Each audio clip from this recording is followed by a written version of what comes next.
Live from the ESPN 1280 studios in San Luis Obispo, it's time. It is Living the Run. We're not just chewing the fat, we're getting rid of it. We are your home for everything health and fitness. Living the Run is being brought to you by Puma Aquatics, Standard Process Nutrition, Peak Performance Massage, and to the chiropractic team at Slow Wellness Center. Here are your hosts for Living the Run, Rex Stevens and Paul Tarek. Another great day to live the run. In studio with producer Max Woodcock. I'm the host, Rex Stevens. Alongside the great Paul Tarek. Let me just say this right off the bat here, Paul. We're going to talk everything health and fitness. I just got out of the clinic with Andy and Mimi McKellar.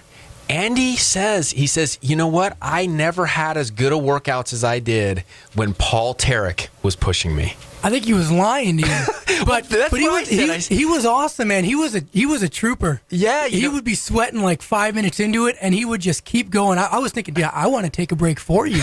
I didn't prompt him. I didn't give him anything, and in fact, I tried to let him go back on it.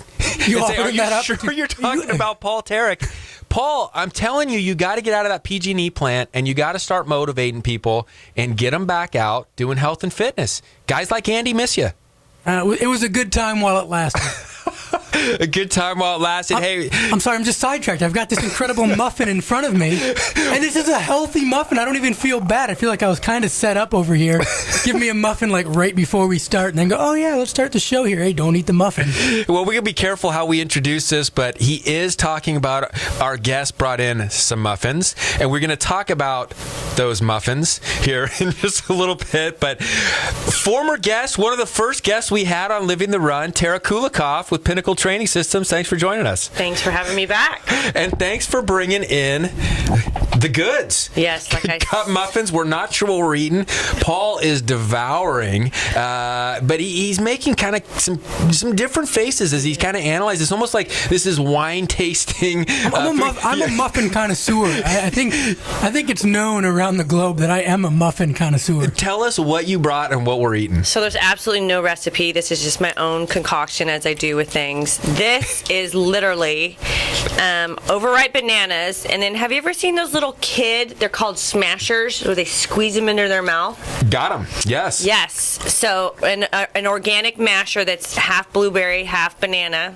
It's an easy way to get... is that like an applesauce in those mashers? Yeah. Okay. They have them with vegetables in them. Okay. Some chia seeds soaked in almond milk, and some brown rice syrup, and some gluten-free grains. That's it. How is it? It's good stuff. The texture's a bit different for me, but I mean, it's definitely edible. Good in the morning, I can tell. This thing would pump you up with little energy. Let me speak from somebody who eats a muffin like a real person, not the supermodel Rex over there taking mouse bites off of his. That was an incredible muffin. To be honest, I thought I was going to have to be polite and say, yeah, that was a really good muffin, and try to spit it out when you weren't looking. But that was really good. I don't even like chocolate, and I like the chocolate on top of it too. Hey, and when I asked about it, I'm thinking, oh, here comes some healthy, fake chocolate. Here's some brown stuff that might melt in your mouth. Who knows? And she said, what was that? That's real chocolate in moderation. 2 little chunks of what's called allergy-free chocolate, so it doesn't have any crazy additives in it. Straight up real chocolate. So you can eat more. You can just eat more of it, right? That's what that means. Healthy chocolate. Paul, means more. Here's one more for you. Don't give Max his cupcake away. His muffin. Cupcake / muffin, synonymous terms. No, whoa, hey, listen. Let's get after this right off the bat, Paul. What'd you call Tara when she came in here? Your memory of her was the heckler. The heckler. Oh. Yeah, the heckler. She was back on. It's always good for people to get after Paul. That's the kind of the part of this radio show that makes it more fun. Get him rolling. Hey, I think that goes right to a topic. Anybody see this topic in the paper? It was on the radio as well as I'm trying to swallow through this muffin. It's just so darn good. You better get water. Anyway, did you see this article on organic versus non-organic fruits and vegetables? And how they try to make the distinction that there's absolutely no difference. It was very amazing. It's like they put this focus on here, and essentially they didn't make any discrepancies into where the vegetables came from, when they were picked, how long they traveled. They kind of mentioned, oh, well, yeah, maybe the non-organic ones have a few more pesticides. But they said, oh, doctor from Stanford says virtually the same. Nutrients are the same. No worries on this kind of stuff. It's bizarre. I mean, it's getting out of control. You got stuff coming from South America, traveling 1,500 miles, picked 3 weeks early, sitting in a plastic bag for 2 months. Same. I'm going to say organically grown in Guadalajara, third world country. You have to question that. Tough stuff, you know. I mean, you pull stuff out of your garden, you give it to somebody, they go, Jesus, I've never tasted lettuce like that. Yeah. Like, where did you get a tomato like that? Picked appropriately. And that was good. What is this called? Yeah. Tomato. Exactly. Eaten within 3 days, Yes. you know, of picking. Oh, gosh, it's absolutely stunning type stuff. You know what? I think what you just said about chocolate kind of applies to the whole organic food thing as well. And I know there are some people that are diehard organic everything. It's not bad for you to eat organic everything, obviously, but you don't have to go. It doesn't have to be all processed food or all organic food. You know, it's good to just start substituting some and saying, well, if I can make a choice and get a locally grown apple with no pesticides on it, maybe pay another 10 cents an apple. I think that's better than something that's imported from further away, grown with pesticides. I don't think that's a bad thing. Hey, Tara, talk about that a little bit, because you've got people you're training for races upcoming, triathlons, running events. Anybody fits the bill. I know you train elite people as well as you train that novice, that first person coming in. And obviously you guys are dealing with nutritional stuff along the way. What's kind of some of the strategies? Because Paul hit it right on the head. Going all in on some of this stuff is just too overwhelming for folks. Where are some of the strategies that you guys employ to get people to start to, eat muffins like this, or start to grab onto some organic vegetables, fruits, animal product, etc.? Definitely. Nutrition is part of my huge day-to-day job. I have a huge passion about it. Do sports nutrition as well as wellness nutrition. And basically, I have to educate people that first start with the basics, fruit and vegetables. I don't care if you start buying them at Walmart or the 99-cent store. Just start buying them, okay? So that's the first step. Buy them, put them in your house, and eat them.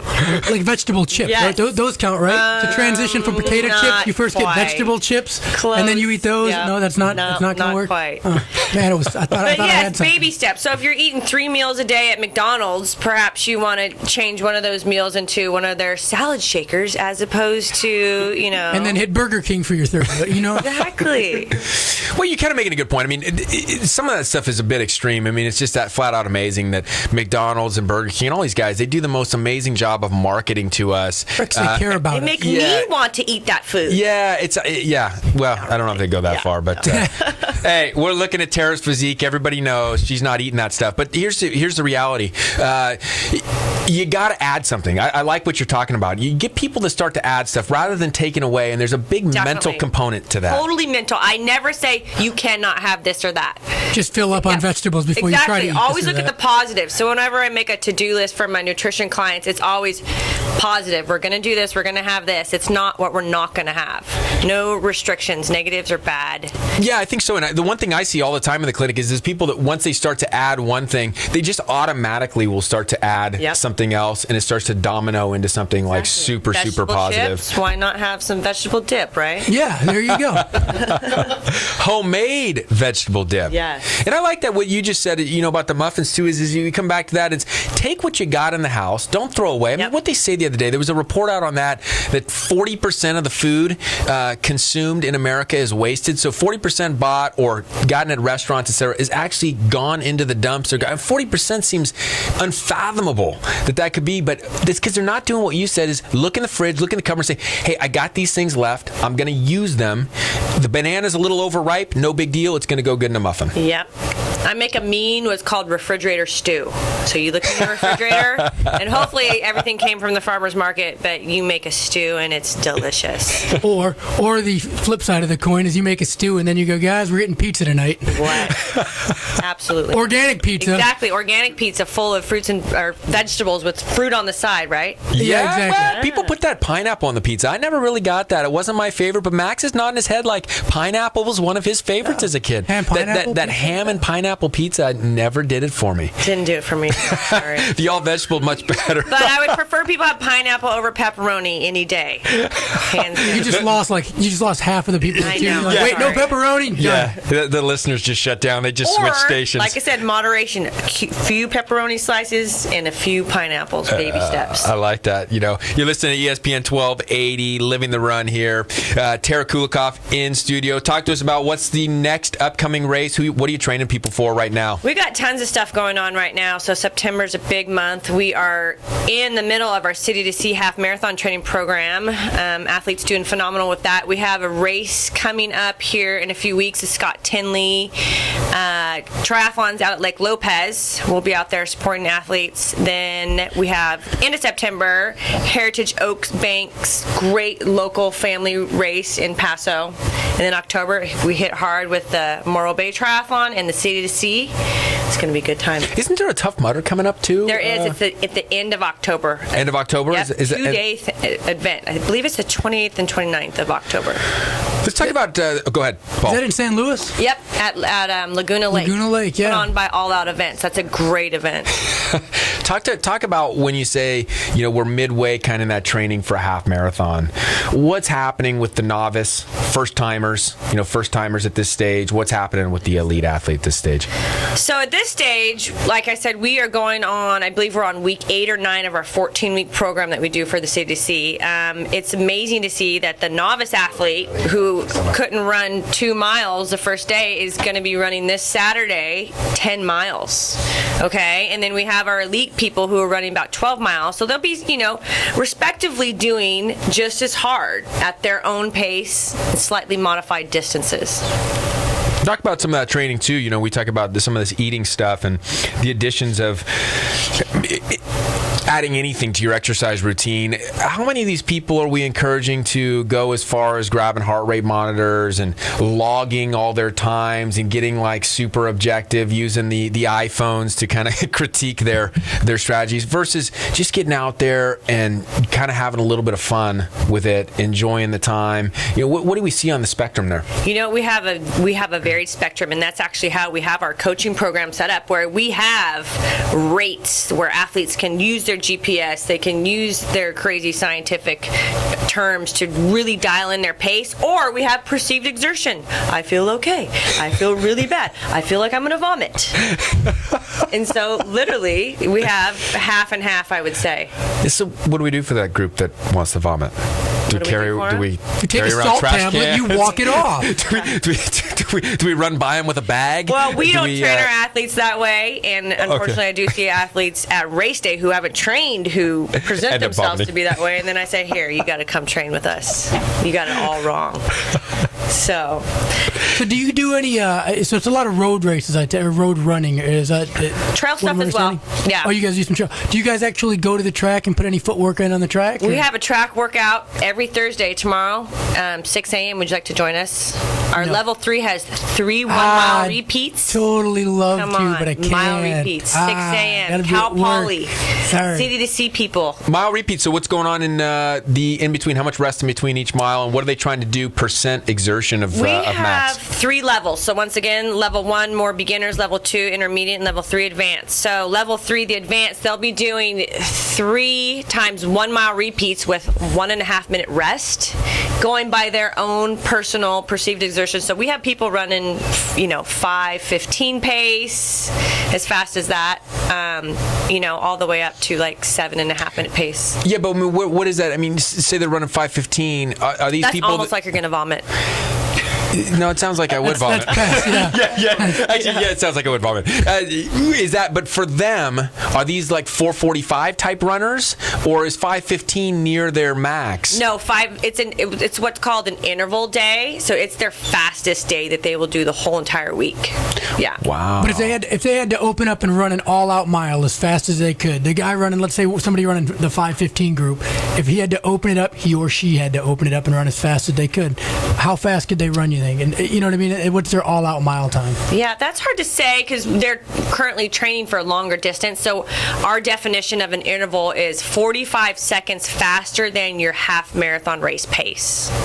So if you run in a 5K, your pace is going to be faster than it would be for a half marathon. So if you're doing an interval for a 5K, you might be, at 4:45. You, Paul, personally. I don't know about that. Not anymore.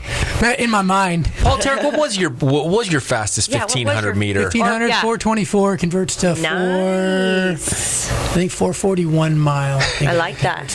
It's pretty amazing, Tara, when you watch these big guys, these decathletes that never train for any of this stuff. I mean, what were you doing? What was the most training? We trained, Randolph and I were probably two of the guys that trained the most out of all the other decathletes for the 1,500, where we would actually have one day a week early in the season, and then one day every 10 days as the season progressed. Where you were running what, 600s or 800s? We ran 4s and 8s. We do one of the workouts we did that was 4. We did 224, 228, 224, 22. Nasty workouts. Where you're running your 2s at race pace. I'm sorry, your 200s are at 32nd, and then everything else is at race pace with a jog in between of whatever you rest or whatever you ran. You rest if you ran a 200, you get a minute rest. If you're you get a 2-minute rest, and you get a 4-minute rest, and you get an 8-minute rest. Good stuff, Paul. That sounds vomitous too. Yes, yeah, I just had to talk about it. What was I doing? Why would I do that? How'd that last 100 yards of your 4:40 whatever PR feel? Oh, it was terrible. Of mine? No, it was great. That was because I made that was when I made the Olympic team, so it felt pretty. So it was pretty about numb all to the it. pain and agony. Yeah, that was good. But there were times that I've run 450 and it felt terrible. Exactly. Goal-centered. Hey, when we return here on Living the Run, we're going to talk goal-centered type mentality. We're going to talk Paul Tarek a little bit on retirement, because we just did hear Andy Roddick is done. We'll kind of have Paul's reflections as he left the top sport. If we want to see what Tara is competing in next, you look like you're training for something, so it's gotta be something good. It's a secret. Back more with on Living the Run here on ESPN 1280 The Ticket.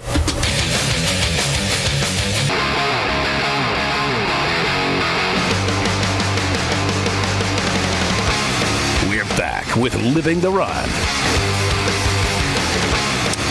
Back on Living the Run. Paul Tarek still can't get over Tara's Muffins. It was good. It was healthy, and it was good. I think we might lose Paul Tarek to this next day. He may be running around, starting to do laps around this place. The energy's starting to pop out of this guy. Yeah, it's no preservatives. That's why. Hey, Paul, talk about a little bit. You and Tara were sitting here talking. Tara Kulikov from Pinnacle Training Systems, and acupuncturist locally here. You guys were talking about hacks. What do you mean by a hack, Paul? First off, I didn't say hack. I would have preferred to have just said, weekend warrior, jogger or something. But she calls them like she sees them, and she knows she's the professional, so she can say that. Sorry. But no, she's right. I mean, there's people that for the examples I always use are the things we were talking about. People that they're inexperienced. They bite off more than they can chew. Yes. I'm gonna run a marathon, so I'm gonna enter, and my longest run is gonna be a half mile leading up to the race, and I'm gonna show up talking the whole time, dressed up in my brand new Nike gear, and then I'm gonna bail out 5 minutes in. People like that, people that change their whole mentality because somebody else is doing it, or I saw somebody do this, or so-and-so's doing this. Tara, do you see that most in the cycling world? I swear it's the cycling world. I mean, because you got all that equipment, so people gotta look cool. Triathlons is way worse than cycling any day, hands down. You gotta look sweet out there, and so these people have all this stuff. Sure. Bro Greer said it, dude. They can't ride a bike. It's not how you do, it's how you look. Oh my gosh. And he thought he looked pretty good out there that day. That's what he said. He said, incredible stuff. Talk about how that leads into the perfect client for you guys at Pinnacle from a sense of training. So many people getting into this stuff, and oftentimes they get into it late, right? You don't get into triathlons as much when you were in junior high or high school, oftentimes not even in college. You don't start doing it until a little later.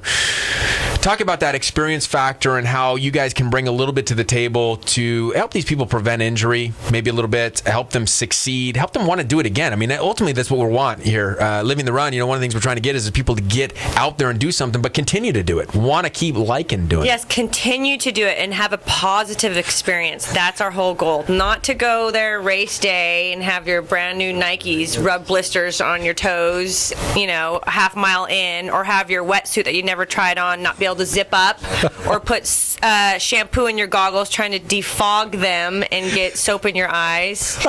Those are just simple things. And then we go on to further things like not eating or drinking because you don't know what to do, and then you totally bonk and cause harmful things to happen to yourself, such as dehydration.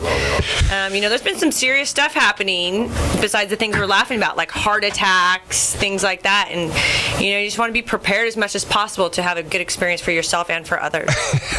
Hey, let's think about your guys' website here a little bit. And I'm looking more on the Facebook here. I love this too. Another fan of Living the Run, Kristen Horowitz, says hi to us all. She said, "Don't say hi to Paul," hey, but Kristen. she said, "We love you." Shouts out to All Out Events. Hey, let's talk about that again. All Out Events is running They're running the Morro Bay Triathlon, which is the day before the City to Sea. So I want to see somebody out there doing what I call the double header, where you go on Saturday and you do the Morro Bay Triathlon, turn around Sunday and do the half marathon at the City to Sea. You're Rex was just talking about wanting to do that. He said, "I wish I had a weekend there of you go. mad, crazy Right workout." there. Well, Paul said that he tried to sign up for that, and they just didn't let him do that. They said that was just too deleterious to his health. Absolutely they were very not. worried. You can do it. They were worried about him. It's an amateur-only event, and unfortunately, I've been paid to compete, so I can't enter some of these. I'd love to, but I can't. It's rules, Rex. If we're a society of rules and laws. Yeah, that ASIC sponsorship. Isn't that thing gone? Well, yeah, but it doesn't matter. Yeah, that's true. What you say is accurate. But, I had been paid at one point. It makes me, I don't want to sanction it. I don't want to get another athlete sanctioned. Just for the love of the sport. Hey, let me just get on. I want people to know that are listening how to get a hold of some of this information you guys have on Pinnacle Training Systems, just from the standpoint that you guys put up good stuff. Even some of these like recipes for muffins, things to eat, strategies for not only race day, but just everyday exercise, if you will. All they do is just type in Pinnacle Training Systems, San Luis Obispo, and up they go. They can friend you or like you, or how's it work? Yes, you can get on Facebook if you are a Facebooker and look up Pinnacle Training Systems. We do have a branch in the Valley, and we have a branch out here in San Luis, so you might want to type in San Luis in specific, or get on our website, send me an email, and I'll add you to the list myself personally. What's that, PinnacleTrainingSystems.com? PinnacleTrainingSystems.com, yes. PinnacleTrainingSystems.com or on Facebook, and you can get a lot of this good information, like what you said about the athletes and the anti-foggers for the swim goggles. And where that comes in is we got a guest, sponsor of Living the Run, on the phone right now out of Las Vegas, but he runs his swim company here, Puma Aquatics. Judd Clark, how's it going in Vegas? How you doing, Rex? Going great. Incredible clinic so far. Some great classes from some world-class coaches that we're learning from. So, good experience. Hey, here's the most important question, because we got Tara Kulikov in studio, trainer at Pinnacle Training Systems, an acupuncturist here locally. She's just talking about athletes that are asking about the anti-fogger for their swim goggles. They recommended putting baby shampoo into the lenses. Bueno or no bueno, Judd?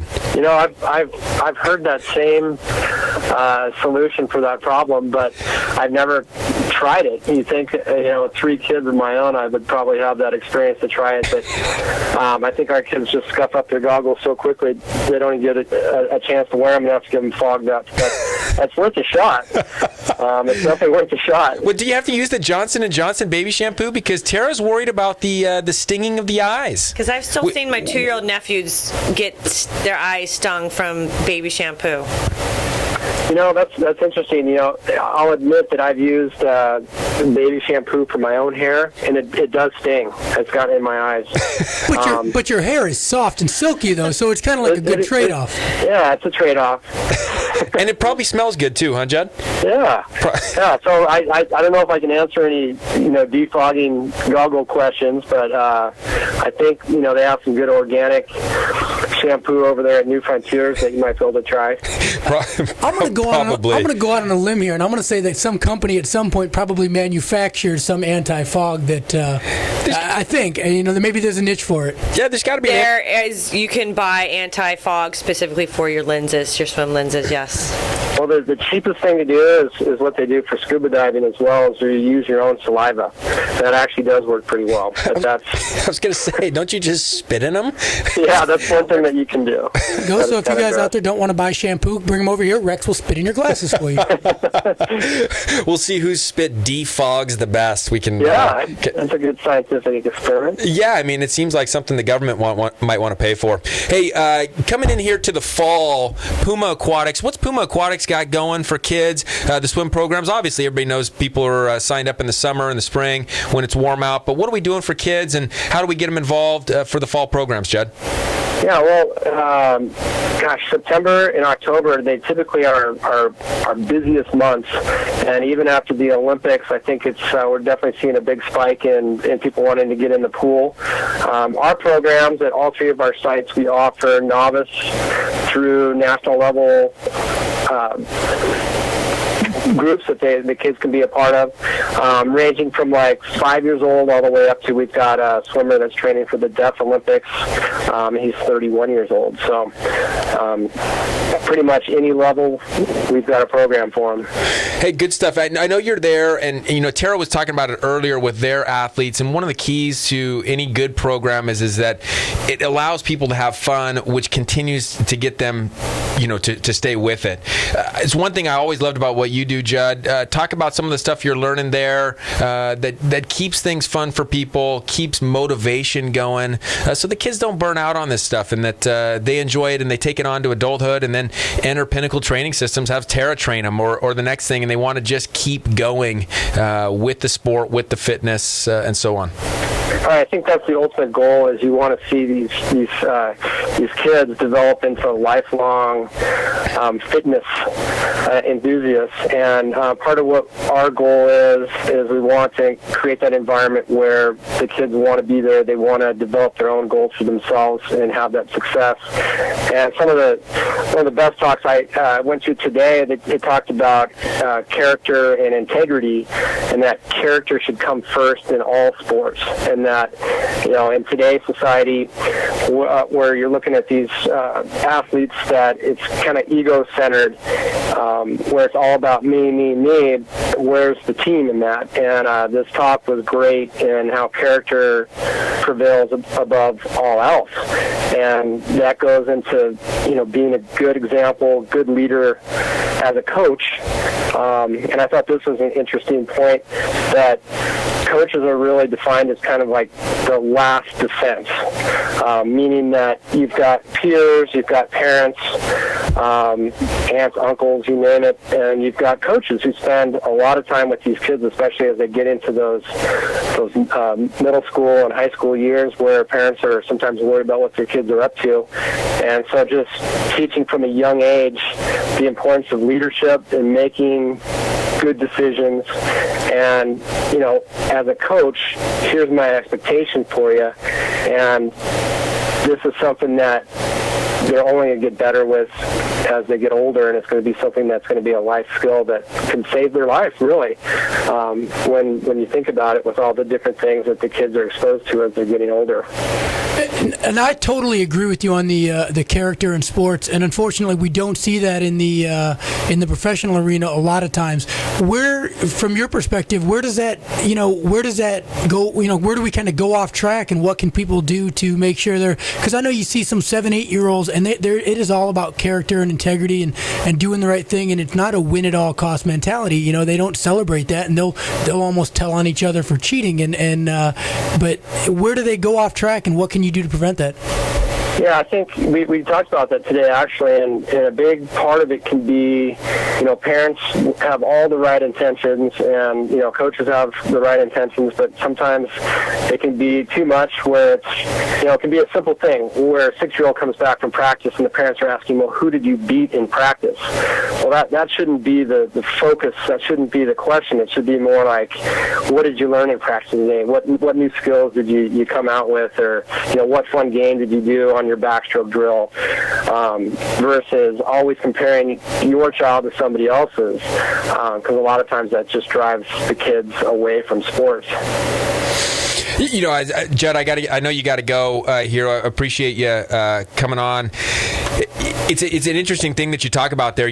My son comes home now from soccer, and that is the first thing it seems like the emphasis is how many goals did you score in practice, not how many skills did you learn or what was the most fun task that you had. I appreciate very much that you throwing that in. The only thing I would say is there any way to make a backstroke fun? I mean, when you're swimming wall to wall, I guess it is nice to see those flags coming up overhead and you kind of know you're close to the wall there at the end. But how do you make that fun? Oh, it's interesting. I guess when Michael Phelps was 6, 7 years old, he had a lot of energy, so his parents wanted him to swim to get that energy out, and he didn't like getting his face wet. So he just swam backstrokes for an entire year. And that's part of the process as far as, finding different things that keep you motivated in the pool. But, backstroke is one of those funny strokes where, you're off just a little bit and you're hitting the lane line or you're hitting the wall. Getting water up your nose. Yeah, even though your face is out of the water, you can get the water up the nose and things like that. But I think that the key is just, breaking it down and you could come on by Rex. I can give you some drills, things like that to make your backstroke more fun. I use hockey pucks too. I use hockey pucks for some backstroke drills. There's a lot of fun things to do. That sounds a bit dangerous. Judd Clark, Puma Aquatics, thanks for joining us. Enjoy your 7 o'clock conference. Keep learning stuff. Share with us again in a few weeks. All right, thanks, Paul. Thanks, Rex. Appreciate it. Yeah, and thank you, Tanya. Okay. Thanks, Judd. Hey, when we come back on Living the Run, I want to talk to you about what he mentioned. How do you get some of these individual sports, like running event, like a triathlon, like a cycling or something? How do you bring it into a team deal when you got everybody together and get those good character moments and get something bigger than just an individual time or just an individual placing? So more with Tara Kulikov, Pinnacle Training Systems, here on Living the Run.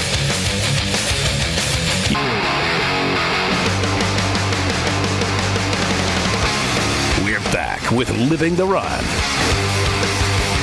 Good stuff there from Judd Clark. Always love him. He's in Vegas now, learning a little bit about motivation and character. Let's bring that back. Tara Kulikov has been in studio with us.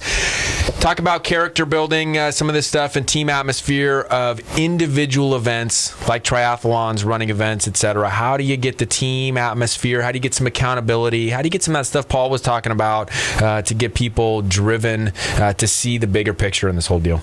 Well, it's huge. With Pinnacle Training, we do one-on-one coaching, and we also have group coaching. So what I see in relation to that is that when people come out for the group programs, our training days, their performance is far superior than if they do it by themselves. And they report that back themselves. Hey, when I do that tempo run by myself, my pace is so much slower, I'm so much less motivated, so on and so forth. People get really amped to work as a big group. Yeah.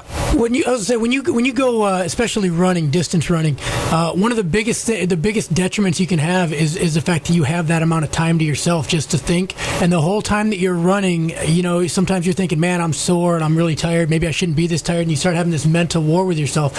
When you get running with other people, at least for me, you're watching the guy in front of you like, man, he doesn't look that bad. I shouldn't feel that bad. And it's a lot easier to fall in pace with him, kind of, zone out, just get into a rhythm and train with those people. That was one of the biggest things that we ever told anybody. Said, if you're ever going to start working out, either join a group, like start a circuit training group, do something with a group of people, or get a training partner, because you have to have somebody to answer to. You can't just be out there on your own just starting out.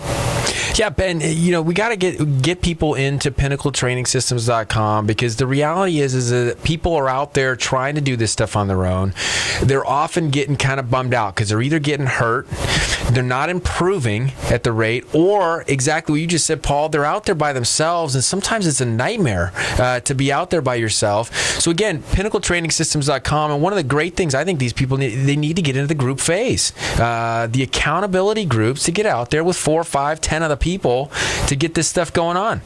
We need to encourage people to keep doing. We always encourage people to get something on a calendar, right, Paul? We say you got to have an event on the calendar because that holds you accountable. Right. But you got to know people that are also doing that event. too. I mean, I'm you going to gotta train get to for the this, but event. you got to know what you're doing. And you got to have groups to train with. All right, Tara. I'm just. Let's say I'm just an average Joe. I'm sitting at home, and I'm not super motivated Paul, to get out on my own. let's get right to it. You're not an average Joe. Everybody knows you're not But an I am average Joe. sitting at home. You're- But I am sitting at home. You call yourself the Adonis that you are. We're all well aware. So an Adonis athlete. All right, let's start again. No. So I want to get involved in this training. Say, how would somebody go about getting involved in the group training? I mean, do they just show up and say, "Hey, I want to do this whole group thing. I'm going to tag along today," or how does it work? Yeah, No. Cal Poly track tomorrow morning, right? Yeah, unfortunately, it's a little bit more systematic for their own safety and well-being. So once again, they have to, look for a race that they want to race for, and then from there, they can be either set up with the group training program, like we're having one. We have one for the CDC. We'll have another one for the slow marathon, half marathon, and then they need to start at that designated time. So is it a 12-week program? Is it a 14? So right now we're in the middle of our ninth week of a 14-week program. So if Joe Schmo sitting on his couch shows up tomorrow, he might die of a heart attack because it's just way too intense. So you're saying you make them have a goal, and then you have a plan. Yeah. This is big Is this stuff. what you guys do here? This is like innovative stuff. Yeah. Paul Tarek. I think that's a lot of people, like we talked about earlier. We talked Goal, about plan, hacks, execution. and people that come on and go, "I'm going to run this marathon. I've been training for 3.5 days. I'm super motivated. Let's do it." Yeah, and you gotta. I mean, I think Tara hit something really big earlier too. Is that they've got a plan for you, but then you guys are looking at nutrition too. So it's not just, hey, we're looking at a plan to get you in for a certain race or to get you to your 3-hour marathon or whatever it is. We're also going to get you there healthy and have you ready for the next one that you want to do after. And so much of that comes from the nutrition. It's a lot harder to run a 5, 10K half marathon, 20, 30 pounds overweight, and or to try to cover that 13 miles with no food or hydration. It's just not going to happen, people. Let's just go back now. Central Coast, we got some events again. We got City to Sea you're training people for right now. We got Morro Bay Triathlon. What comes after that? Because you mentioned San Luis Obispo Marathon. We had that first one this last year, but that's not until that following spring. So what's in between there? Training actually starts. So we start training athletes in January for the marathon. We like to have November and December. I mean, there's races every month, year round. But we like to have November, December to be some recovering, rebuilding weeks within Pinnacle Training System. So focusing more on core work, strength work, things like that during those couple months. Yeah, some cross-training type stuff. Yes. Tell us what you were just talking about, some TRX training. TRX. So TRX is a great suspension-based training system that we advocate and use quite a bit at Pinnacle Training Systems. It's using your own body with a suspension system at varying degrees, which it's a phenomenal workout. If you've never done it, you can get on to Google or to Facebook and check out TRX. And we do clinics and camps and one-on-ones with those as well. Where are you guys doing them at? What's the location on that so people get a sense of where you guys we'll go are? to somebody's local park and do it with them. We do it at our office. We'd like to go to other establishments. Like we're hopefully planning on doing something with the local climbing gym, Slow Op here, getting a clinic over there. But once again, we have some one-on-one clients where we'll go to their home, they'll come to us. For people that are into just trail running, swimming, nothing where it involves more than body weight. Have you guys seen a lot of good results with the TRX program? Oh, phenomenal results. Phenomenal. And it's great because for endurance athletes where you don't want a lot of bulk, you're still getting really strong in a short amount of time. Can you go through that myth? I hear that a lot. People say, I don't want a lot of bulk. What do you mean? It's just weight. Well, no. What I'm saying is the reality is that these people get in, they start working out. They've worked out for like 4 weeks, and they go, I just want to make sure I don't get too much bulk. Nobody puts on bulk in these short periods of time. I mean, lifting weights or doing this resistance training, it's not like it just happens overnight. You beef up 20 pounds and you put on all this muscle. It takes a long time to train. It does. For a lot of this stuff. And it seems like one of the biggest mistakes, and especially among women. Oh, I know. Women say this all the time. I know. Well, I just don't want to bulk. Who bulks? Well, here's the thing too that I How think. long you got to be training before you bulk? Yeah. Here's the thing too is you have to be doing at least some sort of resistance training. If you're just doing body weight training, you're not really. It doesn't matter how many reps you do. You're really not going to bulk up. You're going to lean out. I mean, you're going to get some muscle. You're going to get more muscle definition. Exactly. It may seem a little bulkier. Your jeans might fit a little tighter, but that's just because you have muscle building. It's not like you're going to bulk up and get huge. Exactly. And no matter what, it's better to replace your body full of muscle than it is with fat. Seems like a better idea, doesn't it? It's like, I don't really want to bulk up. Should have thought about that 2 or 3 years ago. Yes. Just saying. Yeah, I kind of like that. It's better to have a little more muscle than it is fat. It's kind of like it's good to have a plan and a goal before you start something. Yeah, we're learning a ton on this show today. Tips and takeaways is going to be great today, Paul. At the end of the show, hey, let's take our final break. We're going to come back, find out what's on the horizon for Tara Kulikov. We still have not found that out yet. She says it's a bit of a secret, but I think we can lure something out of her. And we've got to get Paul on the calendar for a race here soon. Pinnacle Training Systems is the place for him. Back more on Living the Run.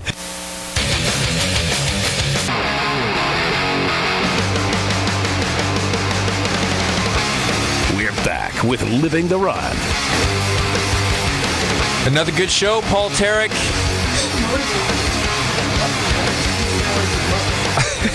I will jog a 5K We'll run just to for get. muffins. We'll run for muffin. Hey, we'll run for muffin. That's the new slogan of Living the Run.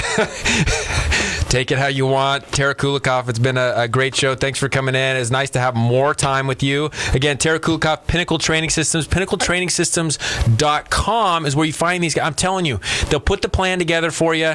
They'll hold you accountable, look at all aspects, get you healthy through, and have you have a great performance that all you want to do is do the next one. You just got to show up. That's all you got to do. You just Show up, we take care of the rest. you just gotta show up, take care of the rest. So does this fit into your repertoire? We're sponsored here on Living the Run by Jaffa Cafe, our favorite Greek restaurant in town. Good stuff there. This is for you from Jaffa Cafe. Hook it up. This Sounds wonderful. some darn Very good food. excited I had the about that. pesto burrito today. You're gonna tell her all about food, and you're not gonna pry the information out of her as to what's on the calendar. Tremendous stuff. No, I'm. Oh, you're Paul, leading up to it. I'm leading up. First, Oh, I my had to bad. give- I'm sorry. I just had to got give- that right there. I had to give the first gift before I give a second gift. Tara, what's on the schedule for you? Because you stay fit as a button. I know it makes obviously health is a very important thing to you, and sometimes you have goals. Sometimes you're just training to stay healthy. What's going on with you? Do we have anything to look forward to I'm on Living the Run? trying to get fat and lazy and retire like Paul here, but I have a plan I for keep that. getting suckered into things. I have a plan for that. So if you do want, let me know. I'll set it up for By the way, you. he's not fat and lazy. Lazy maybe. Well, I know your husband's competing too. He's got events that he does. Yeah. You guys. So I'm heading off in 2 weeks to go. I was supposed to just watch an athlete at the World Xterra Championships in Utah. But you're going to compete. So, yes, partially. I'm going to do probably just the sprint race there. So Xterra is an off-road triathlon for those who don't know. Sounds like a ton of fun. The Should be a ton of Xterra fun. in Utah. Yeah, Xterra World Championship. The Xterra in Forterra. Utah.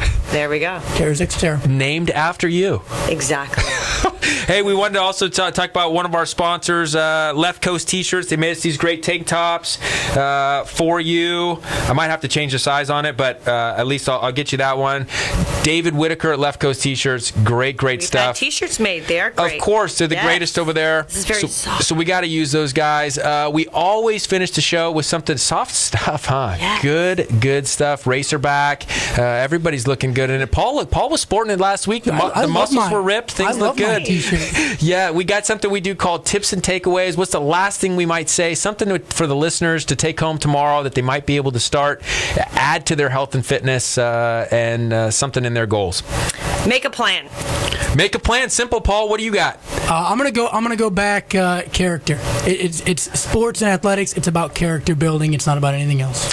It is, absolutely. And I'm going to say, if you make a plan, stay accountable to it, stick to it, and get a group to do it with you. I think that the most important way to do that is get professionals like yourself, Tara, to help them out, but then be around other people with similar goals, people that you can call, email, text, to get you out on those days that are tough to get out there and hold you accountable. So good stuff. This show is always, Paul Tarek, is full of good stuff. We got races coming up. Again, Morro Bay Triathlon beginning October, City to the Sea. Again, it's not too early to sign up for slow marathon and half marathon next year. Registration is open. It's good stuff next spring. Again, thanks to all our sponsors. Thanks to producer Max Woodcock, as always, coming up with, hey, Max is always pulling it together for us, and the show keeps getting better with less hitches. Paul Tarek. Don't forget, tomorrow night, 8 p.m., Mongo Saloon, Grover Beach, 5 City Roller Derby. Support your local Derby girls. 5 City Roller Derby. Paul's wife will be out there. She'll have her ankle brace on for that newly sprained ankle, but she's tough. She'll be ready. Thanks to Judd Clark, Puma Aquatics, for joining us out of Las Vegas. And as we say always here on Living the Run, live healthy, live bold, come live the run.